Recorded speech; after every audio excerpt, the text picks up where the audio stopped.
자, 오늘 또 하나님이 주신 말씀 누가복음 2장 1절부터 14절까지 봅시다. 하나님은 평강의 하나님이시다. 하나님은 평강의 하나님이시다. 하나님은 평강의 하나님이시다. 하나님은 평강. 참 평안이 그에게서 나오고 또한 그는 그 평안을 사모하는 자, 나아가서는 그 평안을 얻은 후에 전혀 흔들림 없이 그 평안을 지키는 자를 그의 나라, 다시 말해서 평화의 나라로 데려가시는 분이십니다. 우리의 신앙은 예수를 믿는 것이고 예수를 믿음으로 참 평안이 무엇인지 아는 것입니다. 참 평안. 왜냐하면 세상에서도 평안이라든가 평화라는 얘기 너무너무 많이 합니다. 또 말만 하는 것이 아니라 얼마든지 또 줄 수 있다 하고 그렇게 광고도 하고 또 유혹도 하기 때문에 거짓 평화도 있습니다. 그런데 예수께서는 분명히 요한복음 14장 27절에 나의 평안은 세상이 주는 것과 같지 아니하니라 그랬었어요. 나의 평안은 세상이 주는 것 같지 아니하니라. 예, 그러니까 그 말씀 한마디야 세상이 주는 평안은 다 거짓이다 그 말이에요. 거짓 소식이다 그 말입니다. 예, 예수를 믿음으로 참 평안이 무엇인지 아는 거 우리의 신앙이고, 우리 신앙생활은 다시 오실 평강의 왕, 평화의 왕, 다시 오실 평화의 왕을 기다리는 것입니다. 환난 중에 평안을 누리면서 기다리고, 핍박 중에도 평화의 소식을 전하면서, 평화의 복음을 전하면서 기다리는 것입니다. 기다리는 거예요. 그날까지 기다리는 것입니다.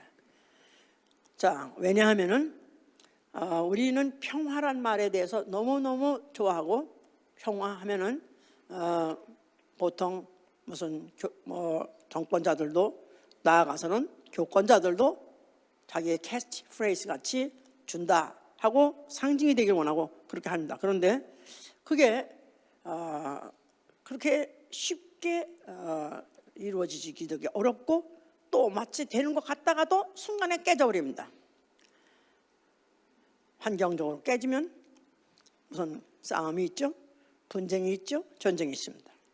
그래서 이 지구상에서 전쟁 없는 날이 없고, 전쟁의 기운이 감돌지 않은 것도 없고, 하여튼 이 지구는 멀리서 보면은 아주 아름답게 생겼고 평안 같지만 가까이 줌인 해가지고 가까이 가면 불싹 여기저기서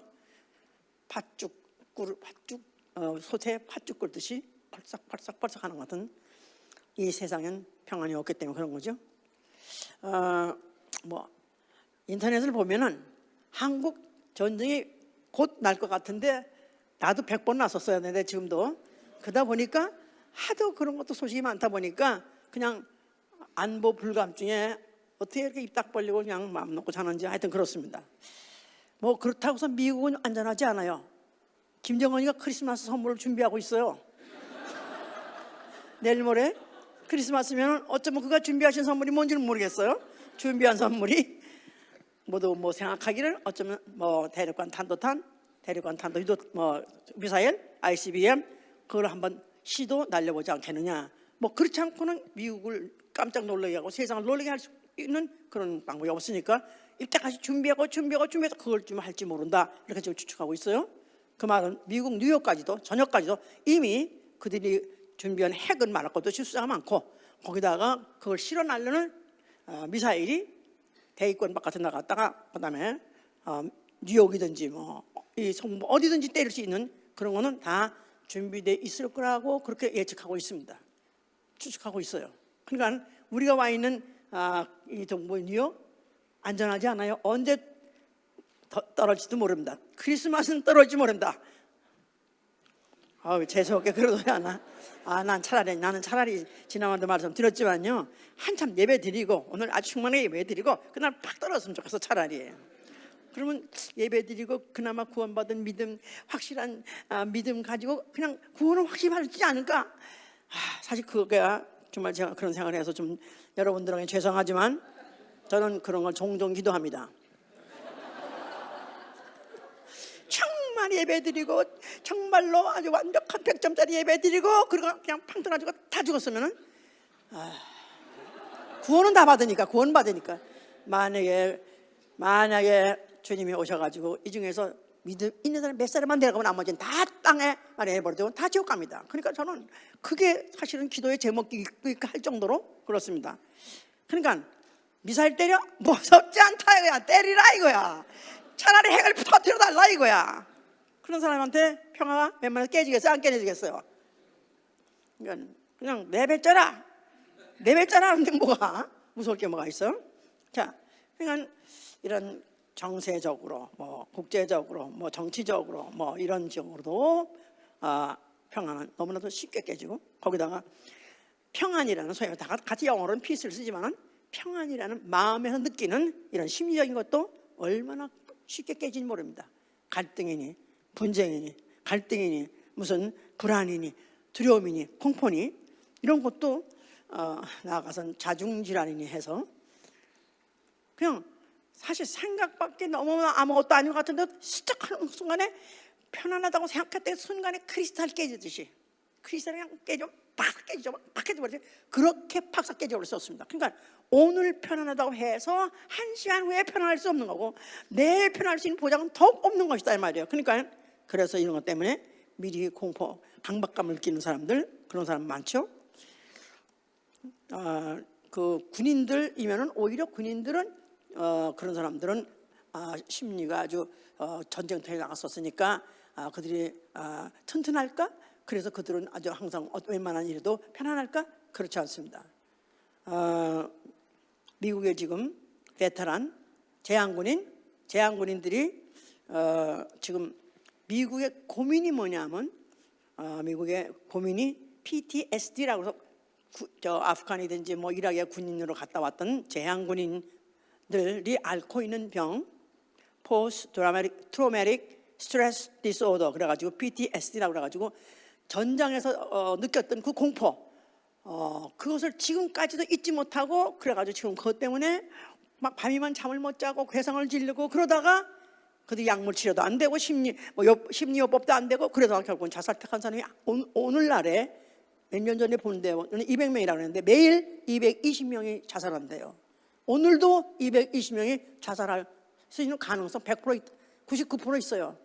그러니까 군인들을 얼마나 많이 훈련했고 얼마나 그들은 육체적으로도 단련했고 그럼 심리적으로도 그렇게 강하게 그렇게 단련했었는데도 불구하고 실상 그런 공포의 현장에 있다 보니까 결국 그걸 이기지 못해가지고 지금도 그렇게 하루에 그런 많은 젊은 청년들이 그렇게 자살을 한다면 생각하니까 너무너무 가슴 아픈 거예요. 너무너무 그래서 지금 어떻게 하면 이들을 살릴까 해가지고 각 방으로 노력을 합니다. 하여튼 의료계에서는 의료계대로 또 심리학은 심리학대로 제약계 어떻게든 도와주려 하는데도 도움이 그렇게 안 된다고 그래요. 이 땅에는 참 평안이라는 건 원래 없게 돼 있습니다. 이 땅에는 아예 이 우주 안에는 아예 이런 평안이라는 것이 인간이 그토록 원하는 그런 평안이 영원히 있을 수 없는 것입니다. 왜냐하면 성경 자체가 그걸 기록하고 있는 거예요. 성경은 무엇에 대고 쓰고 있는 말이냐면 평화의 왕을 기다리게 하기 위한 책이에요. 성경은 평화의 왕을 기다리게 하는 책이다. 그러니까 사람들로 하여금 평화를 기다리게 하고 사모하게 하고 또 그 평화를 가져올 왕을 기다리게 하게 하기 위해서 쓰여진 책이 바로 성경이다 그 말이에요. 그러면 평화를 기다리게 하고 평화의 왕을 기다리게 한다는 것은 아예 평안이 없기 때문에 그런 것이죠. 예. 자, 성경 자체가 이사야 45장 7절에 보면이니까요. 하나님은 빛도 지으시고 어둠도 지으시고. 자, 보세요. 한번 확인하세요. 이사야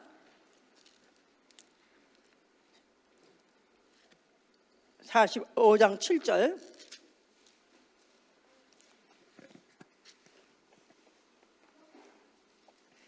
나는 빛도 짓고 어둠도 창조하며 나는 평안도 짓고 환난도 창조하나니 나는 여호와라 이 모든 일을 행하는 자니라 하였노라. 자, 그러니까 하나님은 창세 때 어둠을 지시고 빛이 있으라 해서 빛도 지었어요. 그런데 그때 이미 벌써 어둠도 짓고 빛도 지으실 때 이미 환난도 있게 하시고 또 평안도 있게 하셨다 그 말이에요. 그러니까 벌써 하나님은 물리적인 가시적인 것으로서는 빛과 어둠이요, 그냥 아직까지 체감하지 못했지만 벌써 그때 이미 하나님은 환난도 지으시고 평안도 지으셨다. 자, 그러니까 아예 이 우주는 생길 때부터 평안이 있지 않게끔 돼 있어요. 평안만 있는 것이 아니라 환난도 있고 평안도 있게 그렇게 지셨다 그 말이에요. 그래서 보면은 전쟁할 때가 있고 또 평안할 때가 있다. 평화하는 때도 있고 전쟁할 때도 있다는 것은 역사가 흐르면서 전쟁할 때도 있고 역사가 흐르면서 평안할 때 있는 것은 바로 그 평안을 느껴본 사람이 그 환난이든지 불안이 얼마나 고통스러운 걸 알므로 평안을 더 기다리게 하고 사모하게 하려고 바로 성경은 그렇게 그것을 위해서 기록한 책이요, 하나님은 창조를 또 그렇게 하신 것이다, 이렇게 아셔야 된다 이 말이에요. 그러니까 하나님은 나쁘신 분이네, 왜 평안만 주시지 왜 환난도 주시나. 환난이 없으면 평안을 사모하지 않아요. 어둠이 없으면 빛을 사모하지 않아요. 그렇기 때문에 하나님은 아예 창세 때부터 이 우주 안에는 이 우주 음부 아주 어두운 구덩이를 만든 것은 빛만 있는 곳이 있고 평안만 있는 곳이 있기 때문에 그런 것입니다. 어둠을 느끼고 불안을 느끼고 공포를 느끼던 사람이 정말로 빛을 또 평안을 사모하게 하고 결국 그리로 데려가시려고 이걸 하시려는 의도가 있었기 때문에 이렇게 우주를 창조하셨다, 이렇게 아셔야 되는 것이다 그 말이에요. 여기에 대해서 화가 나고 불만스럽습니까? 예. 그러면서 하나님은 자기의 뜻을 분명히 천명하셨어요. 에레미야 29장 11절에 너희를 향한 나의 생각을 내가 안 하니 재앙이 아니다, 평안이다. 결코 하나님 너희가 주려는 것은 평안이 돼 거짓 평안이 아니라 임시적인 평안이 아니라 영원한 평안을 주시겠다는 것입니다. 참 평안. 예. 자, 이렇게 함으로 인해서 하나님이 천사를 지으신 목적, 나아가서는 천사가 사단이 되게 하게 된 것도 이해가 되는 것이다 이 말이에요. 사단은 자기 스스로가 생각하기를 내가 하나님 되고자 맘먹고 하나님같이 되려고 이쁘고 나가서 출사파 던졌다가 결국은 하나님께 더럽게 해가지고 그걸 갖다 음부에다가 음부를 지어서 음부에다 빠쳐가지고 큰 심판까지 시키셨다 그랬어요. 아니 그러면 하나님 천사를 지을 때 그렇게 못된 마음을 먹지 않게 그렇게 하실 수 없었는가? 하나님 뭘 못하십니까? 그렇게 할 수도 있고 그런 마음 안 먹게 할 수도 있고 아예 그런 마음이 없는 로봇같이 질 수도 있어요. 근데 왜 그런 마음을 먹어서 하나님이 결국은 이 음부를 창설할 수밖에 없게 했고, 이 음부라는 이곳이 결국은 어둠이 되고 그런 불안이 되고 또 공포가 되고 이런 전쟁이 나고 이런 곳이 있을 수 있게 만드셨냐면 아예 하나님은 그를 타락할 수 있는 가능성도 아시고 또 그렇게 됐을 때 결과가 어떻게 되는 거 다 알아요. 그걸 아시면서 한 이유는 하나님이 앞으로 계획하시기를 하나님의 형상대로 지음받고 하나님과 같이 살 대상, 그가 정말로 하나님의 그 평안을 알고 사모하고 그를 위해서 그를 어떤 경우에도 그 평안을 놓치지 않으면서 누리며 또 그 일을 하고 그 일을 한 자를 데려다가 그 평화의 나라에 데려가 살 예정이 있었기 때문에 그런 것이다 그 말입니다. 이게 하는 의도를 알아야, 하나님의 신본적인 관점에서 의도를 알아야 이게 이해가 되는 것이다 그 말이에요. 자, 여기까지 이해가 되셨어요? 예.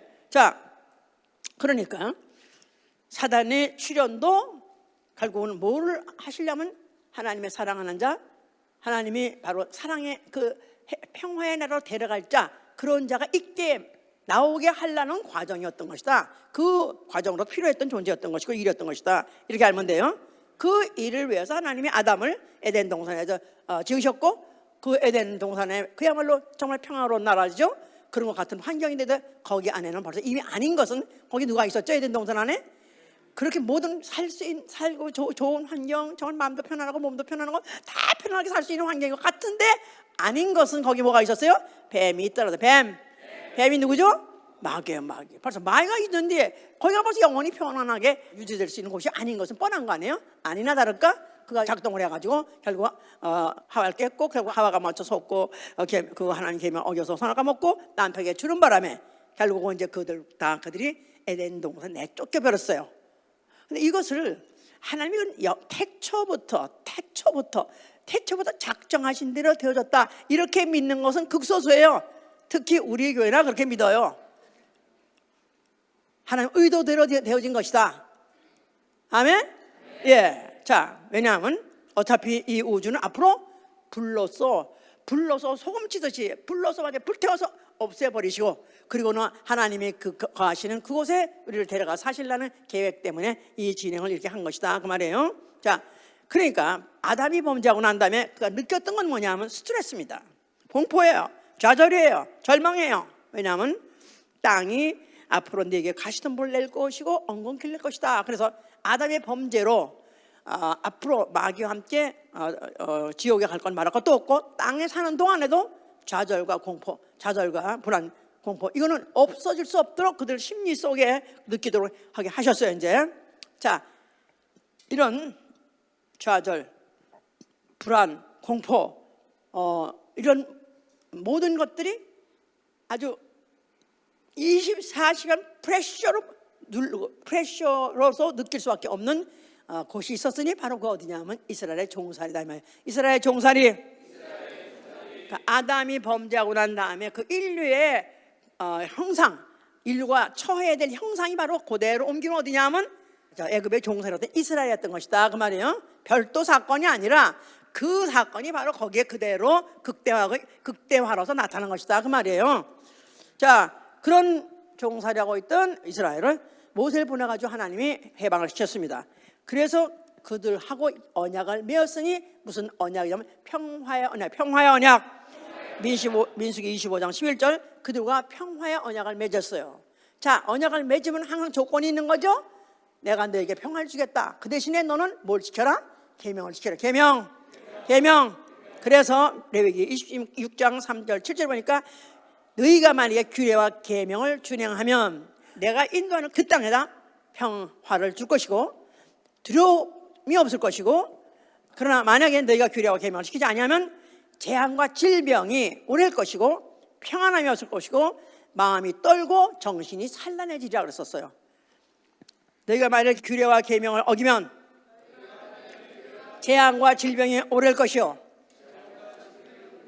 평안함이 없을 것이요 마음이 떨고 정신이 산란해질 것이다. 자, 그들에게 계명을 주어서 그들에게 이제 하나님이 평화의 언약을 제시했는데 너희가 계명을 지키면 내가 평화를 보장하고, 그래서 거기 네가 들어간 땅에서는 그 땅에서 너희를 해할 자가 없을 것이다.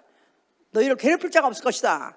그런데 만약 아니면은 그렇게 평안이라는 건 상상도 못할 것이고 마음이 떨리고 정신이 산란하고 정신적으로나 마음적으로나 뭐 심리적으로나 육체적으로 절대로 평안을 기대할 수 없다. 이렇게 그들에게 계명을 주셨고 지키라 했었어요. 이제 그런데 그들이 실제로 지켰냐? 지킬 때는 조금 편안함이 왔었어요. 잠깐 왔어요. 그러나 어겼다면 또 그냥 가차없이 또 다시 그들에게 이런 전쟁이 오고 또 뭐 아니면 또 기후적으로 그들에게 또 기후에 또 이상이 오고, 그런 바람에 그들이 이런 반복된 이런 재앙을 떨쳐버릴 수가 없었던 것이죠. 이제 자, 그러는 중에서 다윗이라는 왕이 이제 다윗을 하나님 기뻐하셨다 그랬었어요. 하나님의 마음에 합한 자라고. 하나님의 마음에 합한 자. 자, 그래서 그를 하나님이 아주 하나님 기뻐하시고 하나님이 기특하게 여기셨어요. 그래서 이제 그 다윗과 그 후손에게다가 하나님이 이제 그 왕국을 영원히 그에 세우게 하고 또 보존해 주겠다는 그런 마음을 가셨었어요. 그런데 다윗이 아닌 게 아니라 그가 이제 집권하고 득세하고 그 다음에 이제 그가 전쟁도 많이 이기고 어쩌하면서 왕권을 이제 확보했죠. 그럴 때 그가 제일 하고 싶었던 일이 뭐냐면 하나님의 성전을 짓고 싶었었어요. 그래서 성전을 내가 짓기 원하는 그 소원을 갖고 있었었는데, 그때 하나님이 이제 선지자를 통해서 그에게 말씀하시를 너는 군인이라 너는 군인이라 네가 많은 피를 흘렸기 때문에 내 이름을 위해서 전을 건축하지 못하라 그랬어요. 너는 군인이라. 그러니까 뭐 군인이기 때문에 당연히 사람 죽이려고 그런 전쟁. 그야말로 다윗이 뭘로 유명해요? 용사, 전투, 투사, 그걸로 유명하잖아요. 그런 작업 깨면 전쟁했고, 작업 깨면 전쟁하면 이겼고, 그래서 많은 사람을 죽였고 많은 피 흘렸습니다. 그랬더니 네가 군인이라서 많은 피 흘렸기 때문에 너는 내 이름을 위해서 전을 짓지 못할 것이다. 그 대신에 네게 아들이 날 것인데 그 이름을 솔로몬이라 해서 솔로몬.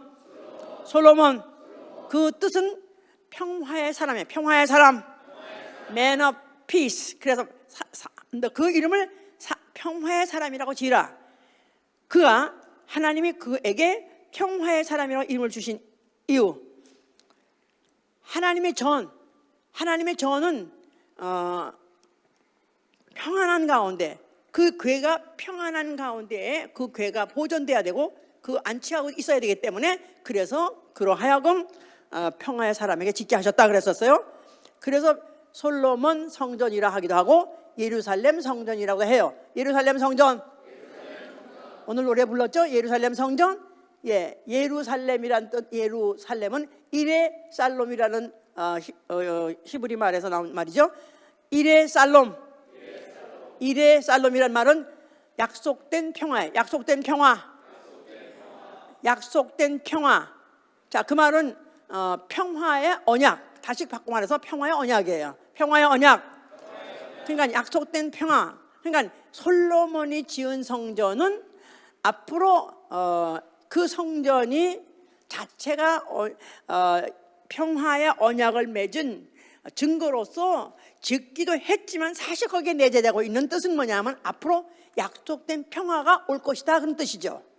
그런데 유대인들은 몰랐죠. 이제 그들은 그 성을 지면은 평화는 보장된다, 하나님의 평화를 보장해 줄 것이다, 이렇게 생각했어요. 이렇게 생각했는데, 그래서 그들은 그 약속된 그 평화 성전을 그들이 건재하길 바랐고, 또 그걸 지켜야 된다고 생각했고, 그래서 거기서 예배드리고 찬양드리고 그것을 기뻐하고 그렇게 하려고 노력했는데, 솔로몬 시대까지는 전쟁이 없었어요. 그때는 인근 모든 나라들하고 화친하는 바람에 그래서 전쟁이 없었는데, 솔로몬이 죽고 난 다음부터 전쟁이 뭐 또 다시 시작하는데 뭐 엄청나게 시작했죠. 근데 사실은 솔로몬 자체도 죄를 졌어요. 그래서 그가 말년에 가가지고는 그 처첩들이 가져온 이방의 신들을 위해서 무슨 한당도 짓고 신당도 짓고 제사도 드리게 하는 바에 죄를 졌습니다만은, 하나님이 솔로몬이란 사람에게 평화의 사람이라고 이름도 짓게 하고 또 그를 해서 절을 짓게 했기 때문에 내가 그 당대에는 전쟁이 없게 하리라. 그래서 아니 아니라 솔로몬 당대에는 전쟁이 없었어요. 근데 그가 죽고 난 다음부터 또 거기 전쟁이 막 일어나기 시작했는데, 사실은 전쟁이 괜히 일어난 것이 아니라 사실은 그들이 패역하기를, 솔로몬이 그런 식으로 하고 죽었지만 그 후에 유대든지 이스라엘이든지 그 나라들이 다 그들이 지역 그 어디서 외국에서 왕비를 데리고 오면 그 왕비들이 또 지네 신의 이름을 가져오고 또 그런 우상을 가져오는 바람에, 그래서 그들이 결국은 이방신을 섬기고 결국은 거기 제사를 지고 하는 바람에 그들은 계속해서 전쟁이 끊일 날이 없었습니다. 외국에서 침입하는 건 말할 것도 없고, 남북이 갈라져 가지고 또 북왕국 남왕국이 서로 싸우는 건 말할 것도 없고, 전쟁이 끊어요. 한국의 역사에서 한국 전쟁이 한 970번 있었다고 그래요. 그래서 이 세계에서 아마 전쟁이 가장 많았던 나라가 한국이라고 말하는데, 한국은 저리 가라로 이 사실 알고 보니까 이스라엘 땅에 그렇게 전쟁이 많았던 거야. 왜냐하면 이렇게 종교적으로 타락하면은 하나님이 또 그들에게 딱 그냥 하나님 매를 쎄라 가지고 전쟁이 있게 하고, 전쟁하면 지게 하고, 난리 통속. 그런데 또 그럴 수밖에 없었던 것은, 그 이스라엘이 지정학적으로 보면 이스라엘이야말로 그러니까 3대륙이라고 그러죠. 그러니까 아시아, 또 유럽, 그리고 또 아프리카, 그거 바로 요충지예요. 거기가 통하는 요충지예요. 요충지이기 때문에 세계에 소위 말해서 대국을 꿈꾸는 사람 쳐놓고 그 예루살렘에 안 온 사람이 없을 정도입니다. 그러니까 세계에서 왜 무슨 대왕, 시저 대왕 나아가서는 징기스칸, 뭐 하다못해 또 나치 뭐까지 뭐 영국 뭐 유명한 장군, 유명한 왕 다 이 예루살렘을 반드시 침공하고 반드시 거기를 점령하려 하는 그런 야망을 다 갖고 있었대요. 그러니까 전쟁만 했다고 확장하면 하여튼 거기를 꼭 침공해서 꼭 그것을 장악하려고 하니까 전쟁이 없었을 때가 없었다고 하는데, 이것도 사실 알고 보면은 모든 나라들도 누가 세우죠? 하나님이 세우고, 나라를 망하게 하는 것도 누구시죠? 하나님이 하시는 거예요. 그러니까 그들이 전쟁이 많을 수밖에 없는 게, 그들이 범죄하면은 하나님이 또 그렇게 그들을 갖다가 벌 주기 위해서 하기도 하지만, 그 벌을 누굴 통해 줬냐면 그 세계의 각각 강국이라는 대국이라는 이런 나라들을 통해서 거기를 침공하게 하고 전쟁이 계속 끊임없이 있었던 것이다. 어휴 세상에. 하여튼 그러니까 이 이스라엘 사람들은 자꾸 깨면 오늘은 평안해, 오늘은 전쟁 안 나, 이게 바로 그들의 생각이 있었기 때문에 항상 생활 중에서 항상 그들이 인사하면 우리는 안녕히 주무셨어요 그러죠. 아마 우리 한국 사람은 자다가 고혈압을 죽은 사람이 많았나 봐.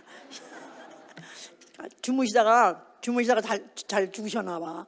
그랬는데 이스라엘 사람들은 밤이고 낮이고 언제든 전쟁은 항상 일어나기 때문에 이들이 항상 서로 인사할 때는 살롬 묻는 것은 평안하뇨, 평안하뇨, 평안하뇨, 평안하뇨. 그러니까 이들은 생활 속에서, 사상 속에서, 생각 속에서 항상 뭐를 어쩌면 좋겠나, 어떻게 하면 우리나라에, 어떻게 하면 이 땅에 뭘 기다렸겠어요? 아유 우리 한몫 잡아가지고 무슨 뭐 복권이 터지고 그걸 기다렸겠어요? 그들은 그걸 기다리냐, 이들은 어떻게 하면 이 땅에 평화가 올 것인가. 거기다가 메시아가 온다. 메시아가 올 때, 그 메시아가 올 때는 뭘 하냐, 예언까지 있었기 때문에 그 예언이 뭐냐면은 좋은 소식을 가져오고 평화를 공포하는 왕이 온다는 거예요. 평화를 공포하리라, 구원을 공포하리라. 그러면서 시온을 향해서 말하기를 내 하나님이 통치하신다 하는 그 소식을 갖고 오는 자의 발이 아름답도다, 이렇게 말했었으니까 그들은 누굴 기다리는 거예요? 메시아를 기다려. 메시아 무슨 왕? 평화의 왕을 기다렸다. 평화의 왕, 평화의 왕. 그러니까 그들은 사실은 원맺히고 한맺히고 오면 우리나라야 우리 땅에 언제 평화가 올까, 이거밖에 안 해요. 우리 한국 사람들은 우리의 소원은 통일, 꿈에도 소원은 통일. 여기 이 동네는 아무도 모르나 봐. 우리가 어릴 때는 우리는 전쟁 후요, 또 남북이 갈라진 그 직후고요. 그러면서 또 휴전이라는 기간, 지금도 휴전인가? 휴전 기간 동안에 있었기 때문에 언제 또 전쟁이 발발할지 모르기 때문에 항상 우리 소원은, 우리의 소원은 통일. 그 노래 항상 국민학교 들어가면 배워가지고 내내 불렀었어요. 근데 이 수천 년 동안 역사 중에서 전쟁 없는 날이 없고, 전쟁했다 하면 지고 그냥 그들이 지는 정도입니까? 완전히 그들이 아주 선멸을 당하게 되고 회팔당하게 되고 디스트럭션, 완전히 파괴. 그러니까 그들이 그런데도 짓기도 잘죠. 하여튼 간에 또 지어놓으면 또 파괴되고, 지어놓으면 파괴되고, 이런 생활을 바깥에서 했으니 얼마나 이들이 평화를 기다렸겠는가 이해가 되셔요? 예. 그래서 그 평화의 왕이 온데 그가 어떻게 그 평화를 공포할 것인가, 어떻게 우리나라에 평화를 줄 것인가, 이사야 53장에 써 있어요. 이사야 53장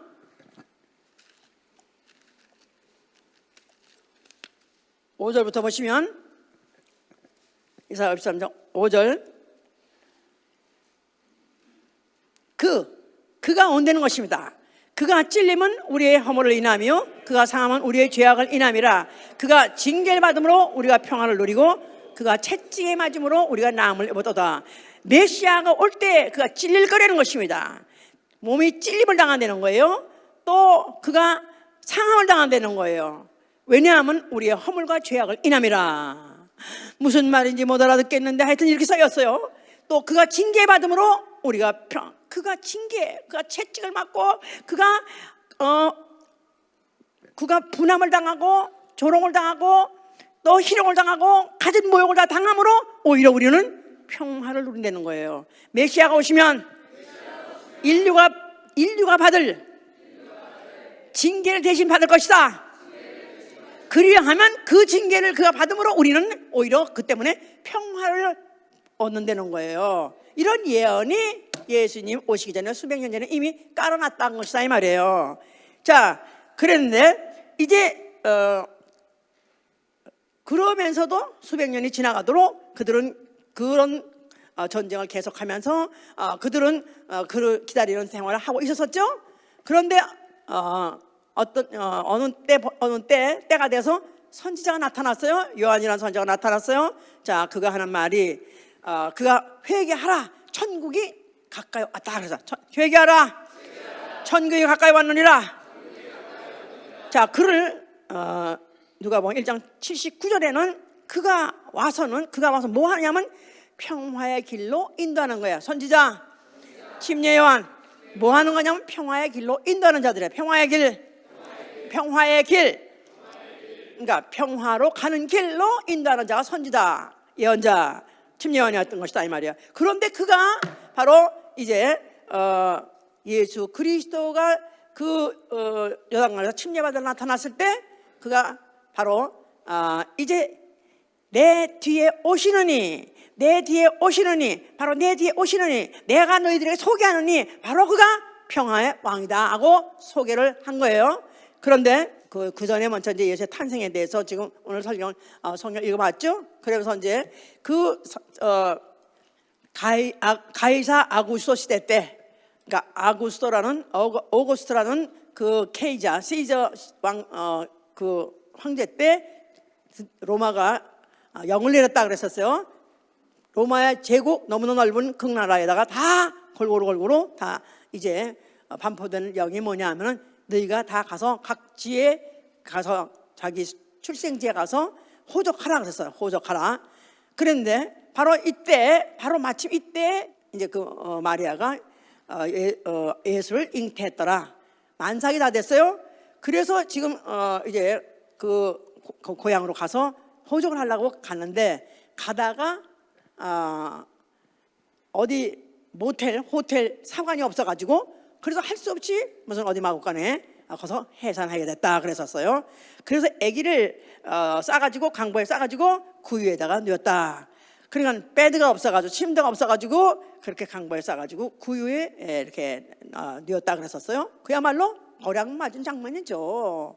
그야말로 초라하고 불쌍하고, 아니 거량 맞아도 이렇게 거량 맞을 수가 없어요. 그냥 어느 집에 가난한 집에서 무슨 단칸방에서 났다 그래도 불쌍한데 거기도 아주 방도 아니고 집도 아닌 짐승이 있는 그런 마구간에서 그 추운데 거기 그때 애를 낳아가지고 강보에 싸가지고 거기다 누웠더라고 했으니까 인간의 눈에 보기에 정말로 불쌍하고 처량한 그런 인간으로 태어난 것 같고 또 그런 장면이었어요. 그런데 그때 주의 사자가 천사가 나타났다고 했어요. 천사가 나타났어요. 천사가 나타나가지고 그때 양을 치고 있는 목자들에게 나타나서 이제 다윗의 동네에 지금 큰 기쁨의 소식이 이제 드디어 나타났다. 오늘날 다윗의 동네에 너희를 위하여 구주가 나셨다. 바로 그가 누구냐면 그리스도니라 하고 말했어요. 그래서 그곳에 그들이 가 보니까 이제 거기에 강보의 어린아이가 쌓였더라 그랬는데 그때 천사가 또 말하기를 호련히 천사가 한 말이 지극히 높은 곳에서는 하나님께 영광이요 땅에서는 기뻐하심을 입은 사람들 중에 평안하다 그랬었어요. 바로 이 어린아이의 나심은 하나님께는 영광이요 또 이 땅에서 바로 기뻐하심을 입은 자, 바로 하나님에게 기뻐하심을 입은 사람들에게는 기다렸던 그 평화가 왔다는 것입니다. 평화. 예수 자체가 평화시다 이 말이에요. 예수 자체가 평화세요. 예수는 평화시다. 그는 누구세요? 원래 태초에 말씀이 계시라. 그 말씀이 평강의 하나님이에요. 평화의 하나님이에요. 평강의 하나님, God of Peace. 그래서 평강의 하나님, 바로 그 하나님이 육체로 오셨어요. 비록 어린아이 사람으로 나아가서는 그렇게 거량 맞고 철량 맞고 가난하게 그런 구유에서 태어났다 할지라도 사람같이 육체로 태어났다 할지라도 본질이 바뀌지 않아서 그런 평화 자체시다 그 말이에요. 할렐루야. 그런데 이 소식을 알 수가 있나요? 나는 아무도 없죠 아직까지는요. 자, 이제 예수께서 이제 자라셔가지고 그가 때가 되어서 침례를 받으시고 물에서 올라오실 때 하늘에서 소리 있어서 하늘에서 이는 내 사랑하는 아들이요 내 기뻐하는 자라고 하셨어요. 이는 내 사랑하는 아들이요 이는 내 기뻐하는 자라. 그래서 이제 아주 극소수만 그 소리를 들었겠지만 그는 바로 하나님의 아들, 바로 평화의 하나님의 아들, 즉 평화 자체가 바로 이 땅에 오신 것이다 하고 이렇게 인을 치셨죠. 공포하셨죠. 그런데 예수께서 성전 앞에 나타나셨어요. 그 성전을 바라보면서 뭐라고 말씀하셨어요? 자, 이스라엘 사람들한테 성전은 뭐라고요? 평화의 상징이에요. 평화의 언약이 있는 거예요. 평화의 전당이다 이 말이에요.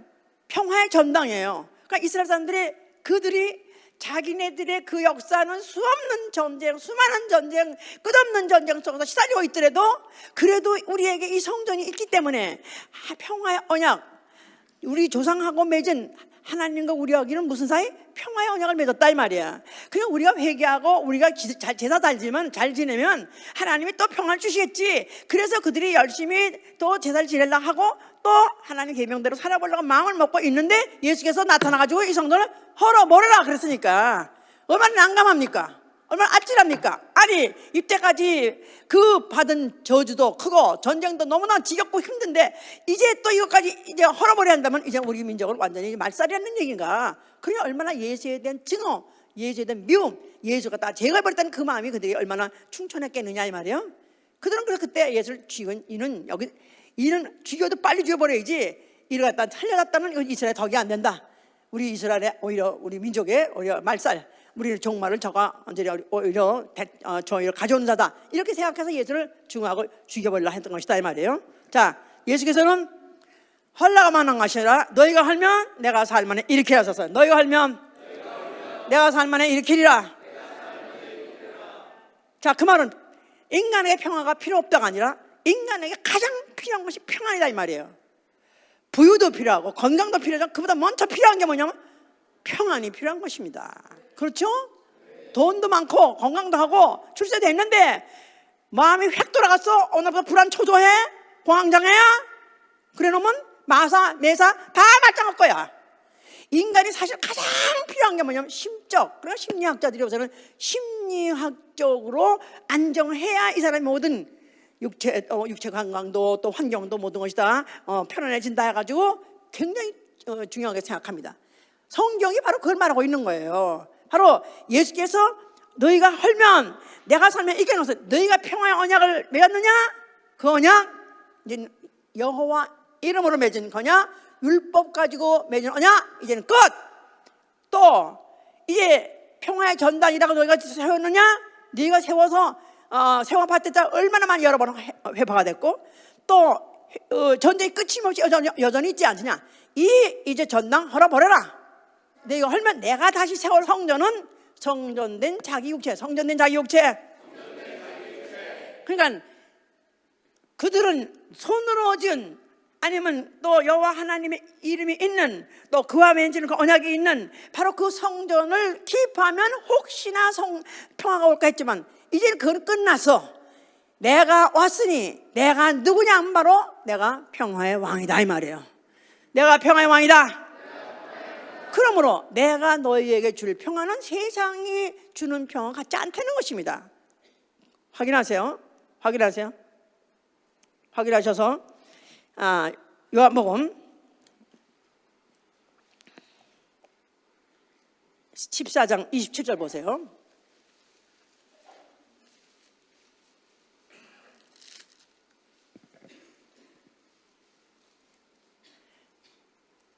평안을 너희에게 끼치노니 곧 나의 평안을 너희에게 주노라.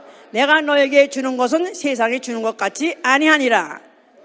너는 있는 마음에 근심도 말고 두려워하지도 말라.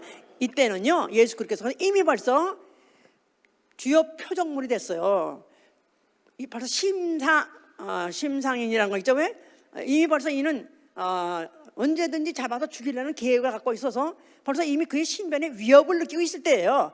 그러면 예수 자체가 불안해야 되고, 예수 자체가 이미 벌써 어떻게 보면 피난처 아니면 도망갈까 이런 생각을 하시고 계셔야 될 이때 담대하게 하시는 말씀이 내가 너에게 평안을 끼친다는 것입니다. 내가 너에게 평안을 주노니 나의 평안은 세상이 주는 것 같지 아니하노라.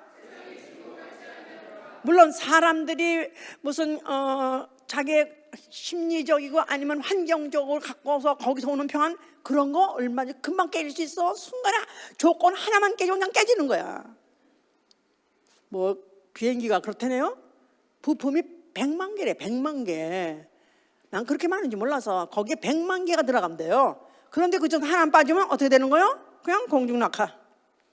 그거 같이 우리 인간에게 여러 가지 많이 필요하고 많이 쌓아놓고 축적을 해놓고 나는 부유하다, 난 걱정 없다. 그러나 하나만 딱 빼면 그냥 그날로서 공중낙하야. 그냥 만약에 뭐 건강 하나 빼, 그러면 그날로 걱정투성이. 그날로 완전히 그 집안은 초상이 나는 거야. 그러나 니네 평안이 얼마나, 니네들이 세상이 주는 것이 얼마나 불안한 거 아니야? 완전하지 않다. 그러나 내가 너에게 주는 평안은 세상이 주는 것 같지 않고 조건과 환경에 관계없이 영원한 평안이기 때문에 참 평안을 주는 것입니다. 참 평안, 참 평안. 할렐루야.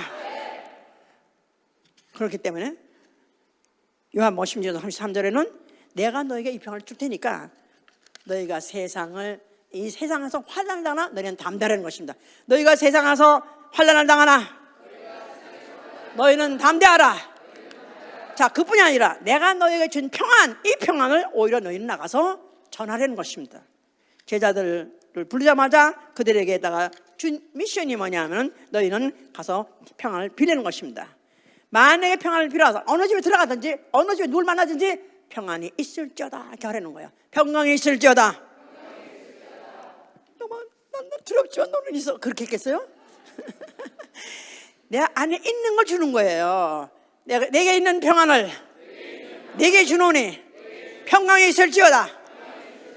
그래서 만약 그가 평안을 받게 합당한 자면은 빈 평안이 그에게 임할 것이나, 만약 그 노 땡큐 안 받으면은 그 빈 평안이 너에게 돌아온다는 것입니다.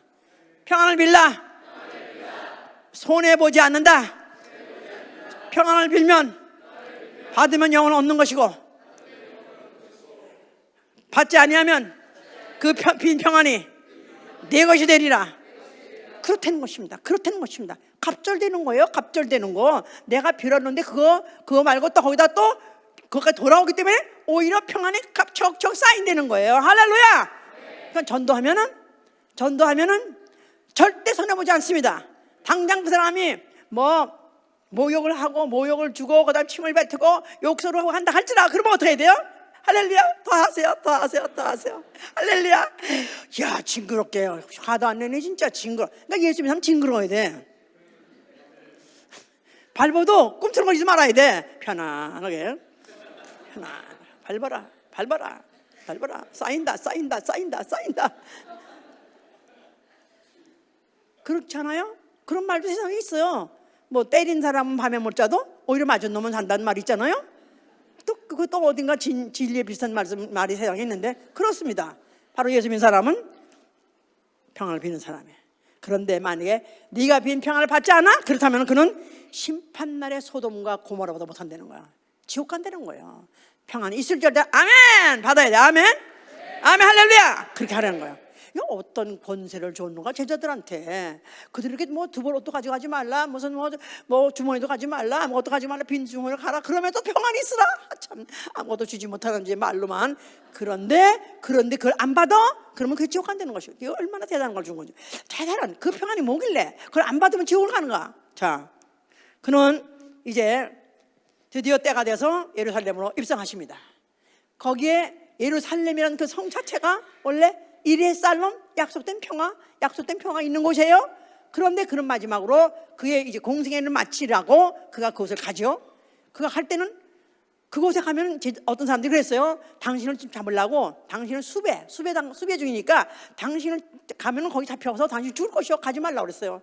예수께서는 그는 내가 만약에 이 길을 마치지 않는다면은 내가 하는 일이 내게 무슨 유익이 있겠느냐, 나는 바로 이 일을 하러 왔다 하면서 아주 담담하게 예루살렘으로 들어가십니다. 들어가시는데 오히려 예루살렘을 향해서 보시면서 우셨다 그랬어요. 예루살렘을 돌아보시면서 우셨어요. 그러면서 하신 말씀이, 오늘날 너희가 평화에 관해서 알았었다면 얼마나 좋았을 것이냐, 만약에 이 평화를 너희가 알았다면 얼마나 좋았을 것이냐, 지금 내 눈에는 숨겼도다. 그러니까 그 예루살렘 성의 미래를 이미 예측한 것이고, 예루살렘에 사는 사람들의 이 운명을 이미 예측한 것이에요. 너희는 앞으로 큰 환난을 당할 것이다. 이제 너희가 죽으면서 차라리 나한테 차라리 날 갖다 받아오, 사나 무너져라, 이렇게 하면서 너희들은 차라리 죽음을 청할 정도로 그렇게 네가 감당하기 어려울 정도의 그런 환난이 있을 것을 예언하셨어요. 그래서 그 성을 보시면서 우셨다 그랬었어요. 그러면서 또 그를 따라오면서 여인들이 예수께서 이제 앞으로 십자가를 지고 어떤 고통을 받을까, 그러면서 막 슬퍼하고 그를 동정하고 하는 여인들을 보면서 하신 말씀이, 예루살렘 딸들아, 나를 위해서 울지 말고 너와 내 자녀들 위해서 울라 그랬어요. 너희들이 받을 고통은 내가 받는 고통하고 비교가 안 되는 것이고, 너희가 받을 고통은 앞으로 정말로 참혹해서 이제 이런 표현할 수 없는 그런 것을 기다리고 있다는 것을 그렇게 이제 예언하셨던 것이죠. 이제 자, 그러면서 그가 이제 십자가를 지시기 전날 겟세마네 동산에 들어가십니다. 거기서 기도를 하시는 거예요. 그럴 때 그가 고민하고 슬퍼하사 또 제자들이 하신 말씀이, 내 마음이 심히 고민 중에 죽게 됐다, 그렇게 말씀하셨어요. 그러면서 그가 그 겟세마네 동산에서 3번 동일한 기도를 하시는데, 주여 이 잔이 내게서 지나가기를 원합니다. 나는 정말 감당하려니까 너무 힘드는 이 일을 내가 감당을 하겠사오나 나는 사실은 원치 않아. 만에 주께서 원하시면 난 감당했으면서 그런 기도를 3번이나 동일한 기도를 하셨어요. 그런 거 보면은 역시 예수도 사람이구나, 죽기 전이니까 그가 불안했구나, 이렇게 신학자들은 그걸 해석한 사람도 있습니다만, 사실은 알고 보면은 그가 그 3시간 동안에 동일한 기도를 3번 하면서 막 고통 중에서 아주 패닉 상태에 들어간 것은 그 자신 문제 때문에가 아니라 전 인류의 죄를 지시고 전 인류의 징계를 받으시고 전 인류가 받을 그 징계와 전 인류가 받을 고민과 전 인류가 받을 그 슬픔과 전 인류가 받을 불안, 공포, 초조, 모든 것들이 그 몸에 몰려 들어온 바람에 그가 그토록 고통했던 것이다, 이 말이에요. 그리고 그 몸을 다 옮긴 다음에 딱 이제는 끝났다, 자 이제는 내가 간다, 이제 쉬라, 자고 쉬라 하면서 그가 십자가를 지시고 죽게 되신 것입니다. 십자가 죽으시면서 뭐라고 말씀하셨어요? 다 이뤘다. 뭘 다 이루셨어요? 하나님이 창조하신 사망과 어둠과 빛과 환난과 평안 다 그 몸에 다 받아들이셔가지고 거기에다가 어둠도 박아버리고 거기에다 환난도 박아버리고, 할렐루야! 하나님이 지으신 환난을 그 몸에다가 빨아들여가지고 완성시켜버린 것이다, 이 말이에요. 그리고 그에게 남은 빛과 평안, 그것을 예수의 피에 담아가지고 인류에게 뿌린 것이다, 그 말이에요. 무슨 말인지 아셔요? 아까 이사야 45장 7절에 하나님 몸을 지었다 그랬죠? 어둠도 짓고 빛도 짓고 또 환난도 짓고 평안도 지었다고 했잖아요. 죽는 순간에 다 이뤘다는 것은 바로 그 창세 때 고의적으로 있게 하신 어두움과 또 환난을 그 몸으로 빨아들이신 거예요. 그러니까 언제 빨아들였냐? 바로 겟세마네 동산에 3시간 동안 그 절규 속에서 빨아들였고 그걸 못 박으신 것이다, 이 말이에요. 그리고 그 못 박은 효과, 거기서 자유하게 하시는 것은 그 피를 인류에게 뿌려진 것이다, 이 말이야. 평안과 빛을 인류에게 뿌려준 것이다 이 말이에요. 그 자리에 뭐가 있죠? 생명이 있는 것이죠. 정리가 되셨어요? 아멘이에요? 아멘. 그냥 우연히 써있는 성경구절이 아무것도 없어요. 느닷없이 이사야가 왜 그런 예언했나? 그게 예수에 관한 예언이었었어요. 예수의 몸에 이루어야 될 예언이었었던 거예요. 한마디 빼놓고 그건 다 이루신 것입니다. 자, 그리고 그거를 통해서 그는 죄의 원흉, 모든 인류에다가 죄와 죄값과 또 불안, 초조, 공포, 모든 전쟁 이런 거 갖다가 준 모든 이 원흉 마귀를 심판하시고, 그리고 그 피를 뿌려주심으로 인해서 믿는 자, 그 피를 영접한 자에게 바로 평안이 있게 하신 것입니다. 예수의 피가 있으면 아멘 하세요. 강 같은 평화, 강 같은 평안, 강 같은 평안. 내게 강 같은 평안, 내게 강. 하기 싫어요?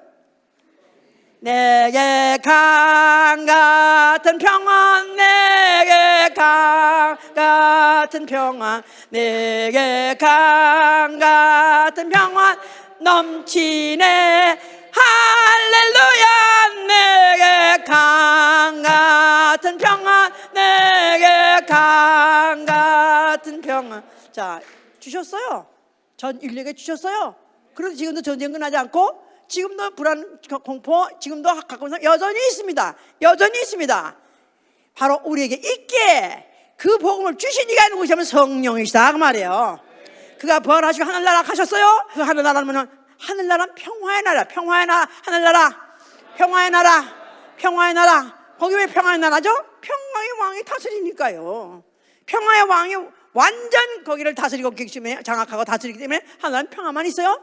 거기는 밤이 없다고 하지 않으세요? 그곳엔 밤이 없다고 그러죠. 계시록 22장에 그곳에 밤이 없다, 어둠이 없다, 환란이 없다 그 말이에요. 전쟁도 없다 이 말이에요. 영원히 없습니다. 그런데 거기로부터 성령이 오셨어요. 그 평강의 왕이 다스리는 거기서 바로 성령을 보내신 것은 믿는 자에게 들어오셔서 그 평안을 누리게 하시려고요. 누리게 하시려고요. 그러니까 믿는 자가 누리는 거예요. 아무리 평안을 강같이 피를 흘렸다 할지라도 그 피를 받아들인 심령 속에만 있는 거예요.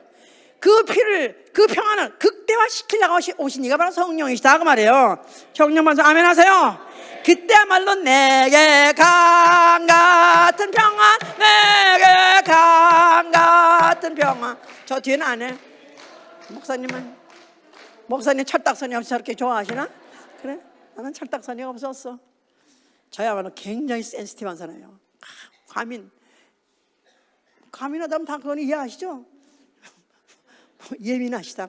나는 원래 과민해요. 예민하고. 그러니까 예민하고 과민하기 때문에 아주 그냥 심장이 뭐 같으냐 하면 크리스탈 같아. 아니면은 잠자리 날개 같아. 잠자리 날개 있죠? 그 얇은 날개.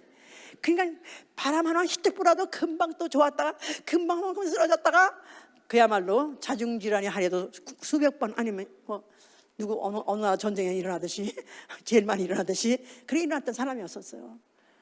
성령 받고 내 안에 예수가 있고 내가 죽으면 갈라라 평화에 나가 있다가 믿는 순간에 그것이 확실하게 체험되는 순간에 이제는 그 권을 벗어났어요. 이제 이 대기권을 벗어나죠. 대기권 아시죠? 대기권에서는 아무리 높이 대기권 끝에까지 갔더라도 금방 떨어져. 금방 충만해서 올라가는 것 같았다가 뚝 떨어지고 조금만 무슨 경제적으로 아니면 가정적으로 건강적으로 뭐 문제가 생긴 자녀들이 문제다면 그냥 직선 그냥 수직 강화 그냥 팍 떨어지고 있는데 이제 그 대기권을 일단 넘어가면은 밑에서는 아무리 비가 와고 아무리 구름과 아무리 바람 불어도 위에서는 별로야. 별로 대단하지가 않아. 별로 좀 날씨가 흐렸구나, 바람이 부는가 보나, 뭐 그런 정도지 거기에 휩쓸리고 휘말리고 이러지 않는다 이 말이에요. 그러기 원하십니까? 네. 그런 거예요. 예수 믿는 사람의 위대한 무기가 뭐냐면 흔들리지 않는 거예요. 이 평안이 웬만한 요동치 않은 평안, 흔들리지 않은 평안을 내가 갖고 있다 이 말이에요. 할렐루야! 주님 오신 날까지, 주님 오신 날까지 평강에 와서 다시 오셔가지고 나를 평안의 나라로 데려갈 때까지 그래서 기다리는 것입니다. 기다리는 거예요. 그날을 사모하고 기다리는 거예요. 그러니까 100% 없어지진 않았어요. 그럼 웬만해도 쓰러지지 않고 깨지지 않을 뿐이지 100% 없어요. 그러니까 정말 완전히 그 참평만 있는 곳에 가고 싶죠.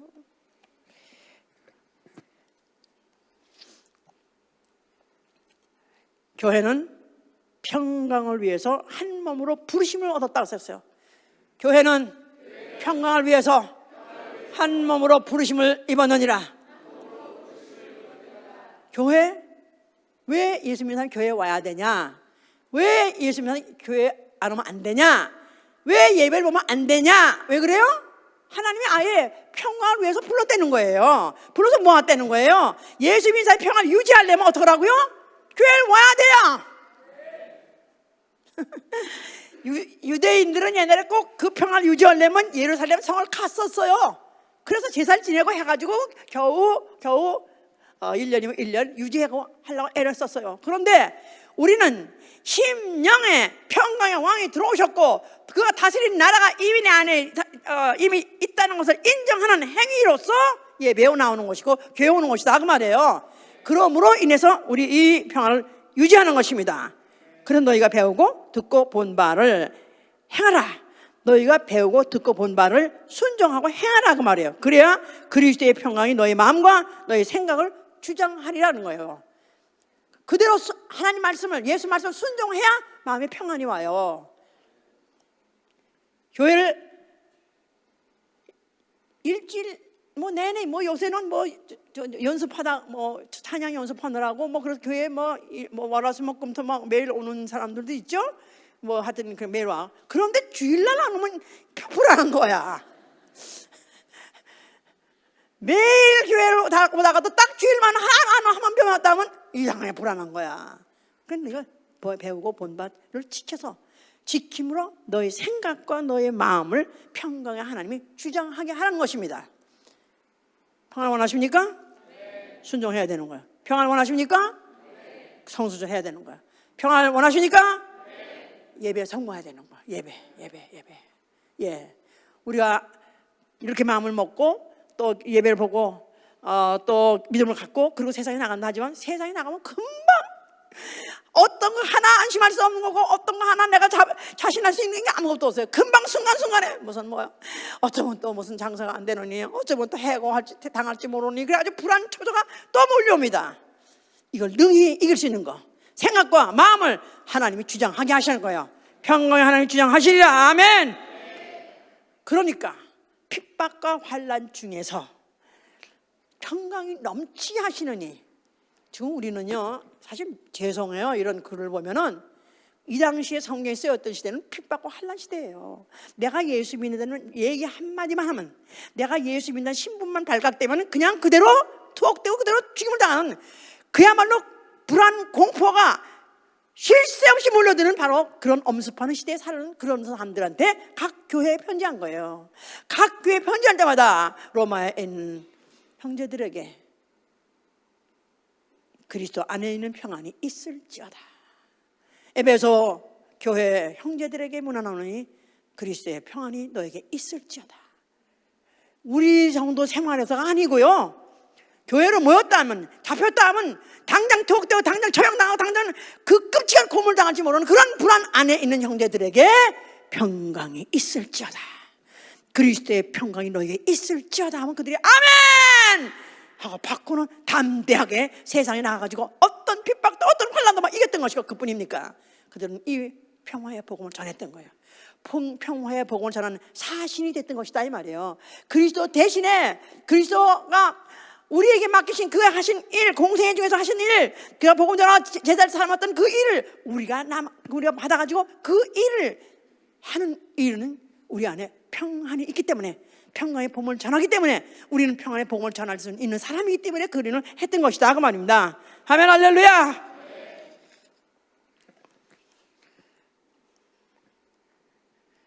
주님 곧 오십니다. 주님 곧 오십니다. 모든 세상의 모든 징조, 모든 것들은 지금 너무너무 다 이루어졌고, 또 지금 오늘 당장 이루어진다 할지라도 전혀 이상하지 않을 정도로 다 이루어졌습니다. 다만 스텝 인, 그냥 발만 들여놓으면, 그냥 발만 들여놓으면 그냥 오실 그런 시점에 우리는 살고 있어요. 그럴 때 세상 사람들은 정신 나간 소리 하고 있네, 안전하다 편안하다 할 때 도적같이, 그가 도적같이 임한다는 것입니다. 잉태한 여인에서 갑자기 해산기가 돌아가지고 갑자기 낳는 것 같이 어느 날 순간에 갑자기 오실 것입니다. 그럴 때 과연 우리는 사실은 이 세상에 사는 거, 내일을 보장할 수 있는 것, 아니 한 시간 이후 일을 보장할 수 있는, 우리가 다만 편안함을 누리는 것은 바로 그가 우리에게 빈 평안이, 그가 우리에게 그 피로서 우리에게 주신 그 평안이 우리 안에 있기 때문이요, 성령이 우리 속에서 우리 마음을 주장해 주기 때문에 그런 것입니다. 나는 주님이 주신 평안을 결코 놓치지 아니하리라. 주님이 주신 이 평안을 깨트리지 아니하리라. 내 심령이 과거에는 그렇게 깨지기 쉬웠고 그렇게 부서지기 쉬웠던 그 심령이 이제는 예수 그리스도로 말미암아 평안함을 얻어서 남이 볼 때 어떻게 저 사람은 저렇게 편안하지? 아니 저렇게 어떻게 살지? 아니 저렇게 직장도 저렇게 지금 벌써 해직당한 지 벌써 몇 달이나 되는데 어떻게 마음이 편안하지? 그러면서 또 평안이 있을지어다 하고 뻔뻔스럽게 빌지? 그리스도의 평안이 있기 때문에 그런 것입니다. 남들이 보고도 부러워하는 거, 나를 보고 부자도 부러워하고 출세한 사람도 부러워하고 세상에 지식 있는 사람도 부러워하고 모든 걸 다 갖춘 사람도 부러워하는 것 단 한 가지, 나한테 없는 거 저에게 있네. 깨지지 않는 평안, 흔들리지 않는 평안을 저는 갖고 있네. 이 평안 누리시기를 예수님으로 축원합니다. 할렐루야. 이게 있는 사람이 나가서 어디 가서든지 담대하게 예수 믿으면 평안해요. 예수 믿으면 평안해요. 예수 믿으면 평안해요.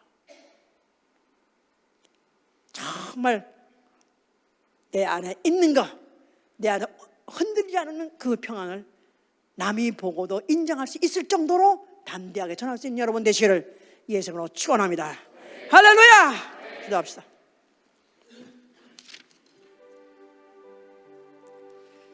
과연 우리는 그리스도의 평안, 그 평안을 누리고 있는지요? 아니면 아직도 세상 사람들이 바라는 그 평안의 조건을 바라고 있는지요? 세상 사람들이 다 갖춰도 누리지 못하는 그 평안 내게 있게 하여 주시옵소서. 바로 평강의 왕이 오실 때 기다리고 있사오니 그때 바로 평화의 나라에 데려가기 합당한 자가 되도록 이 땅에 사는 동안에 평안을 누리게 하여 주시고 평안의 복음을 전하게 하여 주시옵소서. 기도합니다.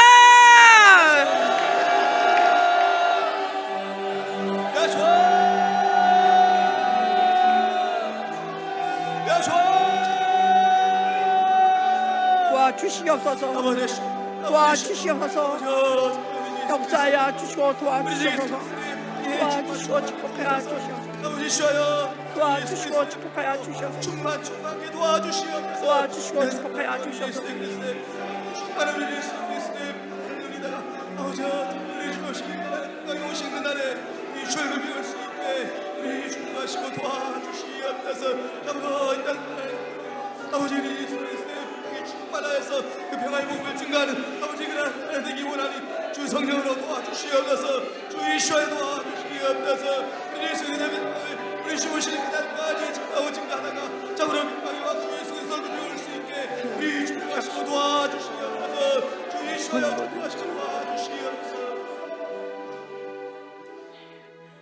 가난이라는 한국말은 한문으로 풀면은 집가짜 난리난자예요. 난리난다 난자입니다. 우리가 좀 가난하면은 집안의 싸움이 끊이지 않습니다. 신경이 날카롭게 있다가 서로가 조금만 뭐라 그러면 그냥 뒤바다 치고 하면서 집안의 싸움이 안 끊겨요. 우리 집에 아무리 가난이 있다 할지라도 우리 집에는 난리가 없게 해주시옵소서. 오로지 평안만 있게 해주시옵소서. 그 집 평안만 있게 해주시 기도합니다.